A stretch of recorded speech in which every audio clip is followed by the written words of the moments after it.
저희 외할머니가 70대 후반이신데 식사를 잘 안 하시거나 대충 때우신대요. 네. 식사 사이에 아침 대용으로 여러 단백질 음료나 두유 같은 거라도 드시게 하는 중인데 네. 이게 맞는 방법일지, 오히려 이게 식사를 안 먹어도 되겠다는 요소가 될 수 있을지. 당연히 그럴 수 있습니다. 근데 판단은 잘 하셔야 되는 게, 만약에 그걸 먹고 나서도 네네. 식사를 잘 하실 수 있다면 그러면은 챙겨 드리는 게 맞고요. 음, 그걸 먹음으로 인해서 되게 간편해하고 식사를 거르시게 되신다면 네네. 그러면 오히려 그게 독이 될 수도 있어요. 물론 이 식사를 걸러도 충분한 영양분을 공급받으면 그 제품이 되게 괜찮은 영양성분으로 잘 구성된 제품이라면 어느 정도는 더 좋겠죠. 근데 만약에 정말 어른들을 주로 대상으로 팔고 있는 눈먼 제품들, 그런 것들을 많이 드신다면 네. 좀 문제가 있을 것 같습니다. 프로바이오틱스 유산균과 비피더스균은 효과가 다른가요? 이렇게 생각하시면 돼요. 프로바이오틱스, 유산균, 비피더스균 다 다른 개념입니다.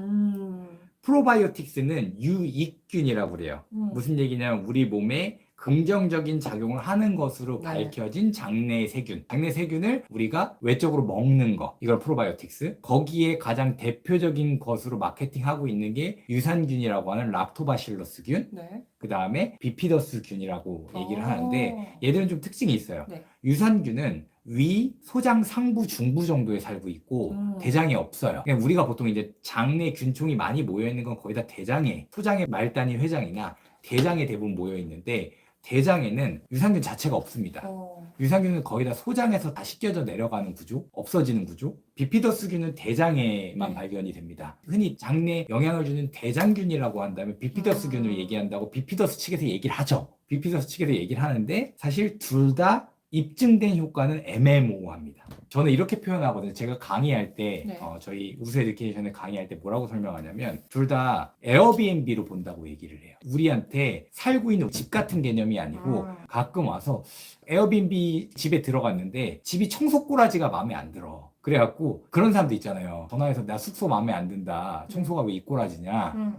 환불해달라. 아니면 바꿔달라. 이게 정상적인 구조인데, 그냥 어차피 하루 묵고 갈 거 우리가 그냥 대충 깨끗하게 하고 쓰고 가자. 마음에 안 들면. 이런 타입들이 있잖아. 흔치는 않지만 그런 타입들의 균들이 들어와서 장을 청소한다는 얘기야. 그러면서 뭔가 깨끗하게 만드니까 정장작용이라고 하는 작용이 일어납니다. 근데 말씀드렸다시피 복불복이고요. 그냥 환불해달라고 하는 유형이 많지, 청소를 직접 내가 내 돈 주고 들어가고 해주는 유형은 많지 않다는 얘기예요. 그러니까 유산균이나 비피더스균이나 효과를 그들이 광고하는 것처럼 먹는다고 무조건 나오지 않는다. 근데 내가 복불복인 효과를 위해서라도 먹고 싶다면, 그래도 아까 위에 쭉 올라갔던 뭐 비오틴이나 네. 콘드로이친이나 이런 것보다 훨씬 나으니까, 걔들은 그래도 비피더스균이나 유산균 같은 락토바실러스균들은 메타 분석 연구에 임상 연구로 어느 정도 데이터가 입증된 균들이 있기 때문에, 그것도 뭐 이제 사람마다 케이스 바이 케이스이긴 하지만 그래도 걔들보단 낫다 정도로 정리를 하겠습니다. 네. 유산균은 보통 언제 먹는 게 좋을까요? 어떤 분은 공복에 먹으라고 하고 어떤 분은 식사한 후 2시간 이내라고 말씀하셔서요. 상태에 따라 다르다고 보는데, 유산균만이라고 얘기한다면 유산균 중에 우리가 먹는 가장 대표적인 균은 락토바실러스 애시도필러스예요. 네. 걔네 이제 호산균이라고 해서 산을 좋아하는 균이거든요. 그래서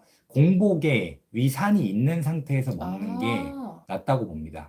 왜냐면 식사를 하면 담즙이 분비되는데, 네.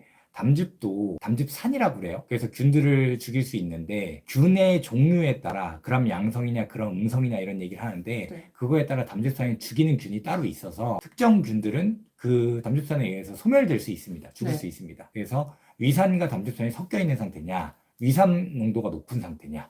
왜냐면 음식에 의해서 위산이 좀 중화될 테니까. 근데 담즙산을 피해야 되는 녀석이냐, 네. 위산을 피해야 되는 녀석이냐, 그런 거로 따지는데, 유산균 제품 같은 경우 캡슐이 잘 돼 있는 경우가 많아서 맞아요. 그냥 공복에 먹는 게 더 낫다고 생각을 합니다. 색깔이 비슷한 채소들은 영양 성분이 유사한가요? 식사에서 색이 중요한 것 같아서요. 영양 성분이 유사하다라고도 할 수 있지만 사실 유사하지 않습니다. 왜냐하면 다 달라요? 색소를 띠는 성분만 유사할 뿐이에요.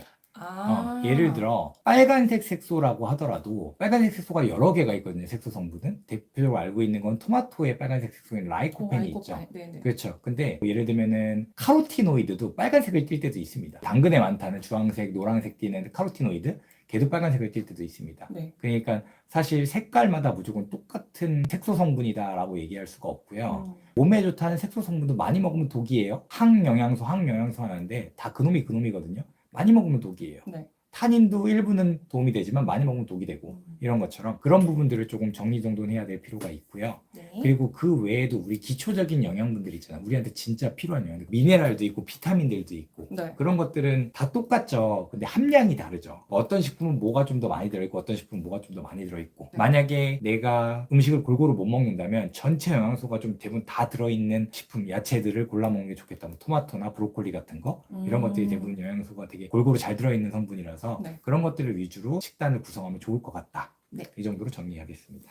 식사가 그리 다양하지 못해 종합 비타민, 비타민 D, 글루타민, 프로바이오틱스, 밀크시슬, 칼슘, 마그네슘 섭취 중인데 뺄 게 있을까요? 와, 이게 와. 도대체 저렇게 챙겨 드시면 얼마나 식사를 다양하지 못하게 하시는 거냐라고 반문을 해야 되는 상황인 거죠. 사실 지금 보면 탄단지 빼고는 다 영양제로 챙겨 먹는 개념이 되는 거거든요. 식사가 얼마나 다양하지 못하다면 그래서 좀 고려를 해보셔야 될 것 같아요. 정말 내 식사는 내가 먹는 영양제를 먹을 정도로 정말 영양분을 제대로 공급받지 못하는 식사인가를 좀 생각해 보세요.